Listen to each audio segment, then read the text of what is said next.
இந்த 2026க்கு நுழையிறதுக்கு முன்னாடி மிக தெளிவா முடிவு பண்ணுங்க. I am entering the 2026 as a new person. புதிய மனிதனாக, புதிய நபராக, புதிய உயிராக, புதிய சக்தியாக இந்த 2026 நான் நுழைகின்றேன். உங்களுடைய பலம், தைரியம், ஸ்ரத்தை, உத்வேகம், மோட்டிவேஷன், இன்ஸ்பிரேஷன், அதை டிசிப்ளினா கன்வெர்ட் பண்ற சக்தி, இது எல்லாமே உங்களுடைய சொத்து என்பதை புரிந்து கொள்ளுங்கள். அதான் உங்களுடைய அசட்டு. ஏன் இந்த புது வாழ்க்கைங்கிறது நீங்க எடுக்கிற decision, choice. It doesn't come by chance. அப்படியே சும்மா ஏதோ காத்து வாக்கில் வந்துடும் நினைக்காதீங்க. வெறும் பணத்தால், லாட்டரியாலெல்லாம் முன்னுக்கு வந்தவன் எவனும் கிடையாதுங்கய்யா. லாட்டரி என்ன, ஒரு சில ஆண்டுகள் வறுமையை வேணா தள்ளி போடலாம், அவ்வளவுதான். அந்த ஒரு சில ஆண்டுகளுக்குள்ள இதெல்லாம் ஒழிச்சிட்டு திரும்ப அதே மாதிரி ரோட்ல நிப்பீங்க. அதான் உண்மை. நீங்கள் மாறவில்லை என்றால் வெளி சூழ்நிலை எதுவுமே உங்களை மாற்றி விடாது. அது மட்டும் இல்லாம அந்த சான்ஸ்ல, ஃப்ளூக்ல லாட்டரி அடிக்கலாம் எத்தனை பேரு நியூஸ்ல படிக்கிற மாதிரி எங்கேயோ ஒண்ணு, சும்மா அந்த எங்கேயோ ஒன்னா இருக்கிற சான்ஸ்ல அப்படியே உங்க லைஃப் மேல, உங்க தலை மேல எல்லாம் வந்து உட்காருன்னு வெயிட் பண்ணிட்டு இருந்தீங்கன்னா எவ்வளவு நாள் வெயிட் பண்ணிட்டு இருப்பீங்க? என்ன என்ன மடத்தனம் இதெல்லாம். உங்கள பல பேர் இந்த சான்ஸுக்காக அப்படியே உட்கார்ந்துட்டு இருக்கிறது. வாழ்க்கையை உருவாக்குபவன் தான் வெற்றி அடைகின்றான்.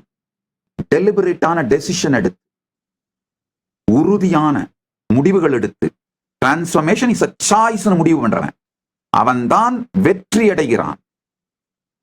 Transformation is a choice and organized discipline. அதான் டிரான்ஸ்ஃபர்மேஷன். சாதனை, தாவம். மயக்கமா இருக்கோ, தூக்கமா இருக்கோ, எரிச்சலா இருக்கோ, காலையில பிரம்ம முகூர்த்தமான அலாரம் அடிக்கணும். அலாரத்தை நீங்க அடிக்க முடியாத தூரத்துல அலாரம் இருக்கணும். எந்திரிச்சு முகம் கழுவிட்டு தான் அலாரத்தை நிறுத்தவே முடியணும். அந்த மாதிரி செட் பண்ணி வச்சுக்கோங்க. அலாரத்தை லவுடா பாத்ரூம்ல வச்சிருங்க. எந்திரிச்சு முகம் கழுவிட்டு தான் அலாரத்தையே தொட முடியணும். அந்த மாதிரி செட் பண்ணி வச்சுக்கோங்க. எந்திரிச்சாகணும், யோகா பண்ணி ஆகணும்.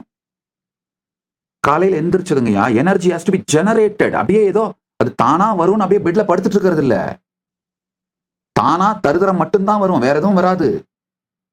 Energy has to be generated. தவம், பழகுதல். நம்முடைய ஆகமத்துல சரியா பாதத்துக்கு பெருமான் அந்த அளவு முக்கியத்துவம் கொடுக்கிறார். அதாவது லைஃப் ஸ்டைல் டிசிப்ளின், அந்த அளவுக்கு முக்கியத்துவம் கொடுக்கிறார் லைஃப் ஸ்டைல் டிசிப்ளின்.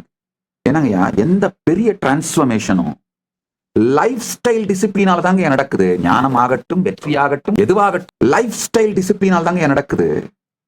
இதுல ஒரு பெரிய கொடுமை தெரியுமா? ஆன்மீகவாதினாலே அன்அட்டெண்டட் பாடி மைண்டு அப்படியே இருக்கிறதுன்ற ஒரு மிகப்பெரிய தவறான தருத்திரம் பிடிச்ச ட்ரெண்டை செட் பண்ணி வச்சுட்டோங்க. அன்அட்டெண்டட், அன்இன்வால்வ்டு பாடிக்குள்ள எப்படி பெருமான் வசிப்பார், வெளிப்படுவார்? திருமூலர் ரொம்ப அழகா சொல்றாரு பாருங்க. உடம்பை உதாசீனப்படுத்தாது உடம்பின் உள் உருபொருள் கண்டேன், உடம்பினுக்குள்ளே பெருமான் இருப்பதை கண்டேன், அதனால் உடம்பை முறையாக காக்கின்றேன். அன்அட்டெண்டட் பாடிக்கும் சனாதன இந்து தர்மத்தோட ஆன்மீக மெய்யியல் வாழ்க்கைக்கும் சம்பந்தமே கிடையாதுங்க. Something is seriously wrong with their understanding. Unattended body, நான் involved lifestyle Sanatana Hindu தர்மத்தோட எந்த சம்பிரதாயத்திலும் ஏற்றுக்கொள்ளப்படவில்லை. யோகாமும் பிராணாயாமமும் தியானமும் சகல சம்பிரதாயங்களுக்கும் பிரதானம். இது மொத்தத்திலையும் பாத்தீங்கன்னா இந்த மடங்கள், இது எல்லாத்தோட அடிப்படையான ஒரு விஷயம். அனைத்து சம்பிரதாயங்களிலும், சைவம், வைஷ்ணவம், சாக்தம், சகல சம்பிரதாயங்களிலும், அத்வைத்தம், சுத்தாத்வைத்தம், விசிஷ்டாத்வைத்தம், துவைத்தம், சகல சம்பிரதாயங்களிலும் டிசிப்ளின்டு வாழ்க்கை, சரியா பாதம் மிக மிக முக்கியத்துவம் வாய்ந்தது. தவிர்க்கவே கூடாதது, தவிர்க்க இயலாதது. இந்த அன்அட்டெண்டட் பாடியும் சனாதன இந்து தர்மத்துக்கும் எந்த விதத்திலும் தொடர்பு கிடையாது. ஒரு சனாதன இந்து தர்மத்தை வாழுகின்ற ஒரு நபர், சனாதன இந்து தர்மத்தில் மதிக்கப்படுகின்ற ஒரு நபர், ஆன்மீக தலைவர்னா அன்அட்டெண்டட் பாடியா இருக்கணும் அப்படிங்கிற அந்த பிம்பம் மிகப்பெரிய தவறு. பருத்து பெருத்து அன்அட்டெண்டடா, நிச்சயமாக சனாதன இந்து தர்மம் இந்த அன்அட்டெண்டட் பாடி, அன்அட்டெண்டட் லைஃப் ஸ்டைலை எங்கும் சொல்லவில்லை, அதை கடுமையாக சாடுகின்றது. உடல், மனம் அனைத்திலும் ஆழ்ந்து இன்வால்வ் ஆகணும். கான்சியஸா கட்டமைக்க வேண்டும். பெருமான் இந்த 4 பாதம் சொல்றாரு அவரை அடைவதற்கான வழியா, சரியை, கிரியை, யோகம், ஞானம்னு. இதுல கான்சியஸ் டிசிப்ளின்டு லைஃப் ஸ்டைல் சரியா பாதத்தை ஒரு வழியாகவே காட்டுகின்றார். என்னை பொறுத்தவரை கிரியாபாதம், யோகபாதம், ஞானபாதம் என்றும் 4 வழியாக செல்பவர்களுக்கும் கூட சரியாபாதம் தவிர்க்க முடியாதது, கட்டாயமானது, அடிப்படை தேவை, கம்பல்சரி, மாற்ற முடியாதது. Conscious disciplined life style, conscious ஞானத்தை அடிப்படையாக வைத்த ஒழுக்கத்தினால் உருவான வாழ்க்கை முறை. ஏன் நீங்க எடுக்கிற சாய்ஸஸ் மேட்டர்ஸ்ங்கயா, நீங்க எடுக்கிற டெசிஷன்ஸ் மேட்டர்ஸ். டெசிஷன் எடுக்காம இருக்கிறதும் இன்னொரு டெசிஷன் தான் புரிஞ்சுக்கோங்க. இல்ல நான் எந்த டெசிஷன் எடுக்கிறதுல அப்படியே இருக்காது, பாட்டு போகுது, இது ஏதோ பெருமை கிடையாது. நானும் யோகா பண்ணலாம்னு நினைக்கிறேன் சாமி, ஜிம்முக்கு போலான்னு நினைக்கிறேன் சாமி, வாக்கிங்காவது போலான்னு நினைக்கிறேன் சாமி, எங்க சாமி முடியுது, டயர்டா இருக்கு, தூங்கிடுறேன். அப்ப செத்துரு. அட்லீஸ்ட் இன்னொரு உடம்பெடுத்து இன்னொரு பிறப்பெடுத்து ஏதாவது ஒரு முன்னேற்றமாவது வரும். ஸ்டாக்னண்டா இருக்கிறது பூமிக்கு பாரம், சோத்துக்கு பஞ்சம். ஸ்டாக்னண்டான லைஃப், ஸ்டாக்னேட்டட் லைஃப் மரணத்தை விட கொடுமையானது.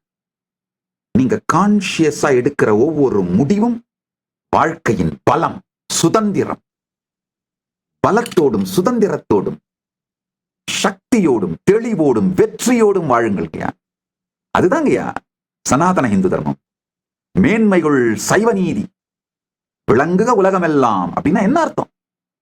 வெற்றி, தைரியம், சக்தி, தன் மீது தான் வைத்திருக்கும் நம்பிக்கை, தவம், பலம், சகல ஞானத்தோடும் சர்வஞத்துவத்தோடும் சகல வெற்றிகளோடும் வாழ்வது. எப்ப பார்த்தாலும் தருதரம் பிடிச்ச மாதிரி வெற்றினா பணம் மட்டும்தான் லூசுத்தனமா பைத்தியம் பிடிச்ச மாதிரி சிந்தனை பண்றதை நிறுத்திட்டு உடல்நிலை, அதுல வெற்றியை, பலமான உடலாக உங்கள் உடலை யோக சரீரமாக மாற்றுங்கள். மனம், உயர்ந்த நிலை மனமாக மாற்றுங்கள். இதையெல்லாம் மாற்ற துவங்குங்கள். பொருளாதார வெற்றி உங்க பின்னாடி ஓடி வருங்கய்யா.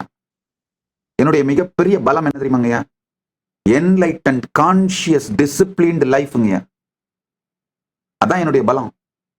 மீதி எல்லாம் தானா பின்னாடி வரும். இன்று உங்கள் புது வாழ்க்கை துவங்குகிறது. ஜனவரி 1ஆம் தேதி வரைக்கும் உங்களை தயார்படுத்திக்கிறது. ஏன்னா அதை தயார்படுத்திக்கிறதுக்கு முதல் ஒரு ஸ்டெப் எடுத்து ஒரு நாள் ஃபெயில் ஆகி ஒரு நாள் திரும்ப வந்து இந்த மாதிரி அதெல்லாம் நடந்தாலும் நீங்க உங்களை கைவிட்டுறாம, பலவீனப்பட்டுறாம, மனசு விட்டுறாம இருக்கிறதுக்கு தயார்படுத்திக்கிறதுக்கு இன்னையிலிருந்து ஆரம்பிங்க. 2026 வெற்றியாக புது வாழ்க்கையாக உங்களுக்கு மலரும். நான் உறுதியளிக்கின்றேன். Choose wisely, live intensely, watch as everything changes through conscious decision and action. ஞானத்தோடு தேர்ந்தெடுங்கள், ஞானத்தோடு முடிவெடுங்கள், ஸ்ரத்தையோடு செயல்படுங்கள், ஞானத்தில் அமைக்கப்பட்ட ஒழுக்கத்தோடு இயங்குங்கள். புதிய வாழ்க்கை, வெற்றி வாழ்க்கை புது வருடத்தோடு சேர்ந்து வரும். புது வருஷமா மட்டும் இல்லாம புது வாழ்க்கையே வரும். அல்டிமேட்டா புரிஞ்சுக்கோங்க. 2026 உங்களை டிஃபைன் பண்ணாது, உங்களை மாத்தாது. நீங்க எடுக்கிற முடிவுகளும் நீங்கள் செய்கிற செயல்களும் தான் உங்களை பத்தி டிஃபைன் பண்ணும். நீங்க யாருன்னு முடிவு பண்ணும். உங்க வாழ்க்கையோட வெற்றியை முடிவு பண்ணும். உங்களை முடிவு பண்ணும். முழுமையாக கான்சியஸா வாழுங்க. உங்களுக்கு தொடர்ந்து கண்டினியூஸ் சப்போர்ட்டுக்காக தான் இந்த ஆஸ்க் நித்யானந்தா உருவாக்கி இருக்காங்க. ஆஸ்க் நித்யானந்தா ஆப்பை டவுன்லோட் பண்ணிட்டு உங்களுக்கு என்ன பிரச்சனைனாலும், சொல்லுகின்ற இந்த சத்தியங்கள்ல என்ன புரியல, என்ன பிரச்சனைனாலும் கேளுங்க. காலையில எந்திரிக்கிறது பிரச்சனையா இருக்கு, என்ன பண்ணலாம் கேளுங்க.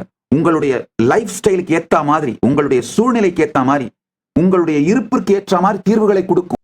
எந்த துறையில் எடுத்தால் அந்த துறையிலே அதற்கான சாஸ்திர பிரமாணம், ஆப்த பிரமாணம், ஆத்ம பிரமாணம் மற்றும் அதை மற்றவர்களுக்கு கொடுத்து அது செயல்பட்டு இதனால் வந்த அனுபவம், அனுபூதி, அறிவு, இதை அனைத்தையும் தொகுத்து பகுத்துதான் இந்த ஆஸ்க் நித்யானந்தா AI மூலமா உங்களுக்கு கொடுத்திருக்கேன். உங்கள் எல்லா பிரச்சனைகளுக்கும் தீர்வுகளை பெற பகவான் நித்யானந்தரை கேளுங்கள். Ask Nithyananda AI.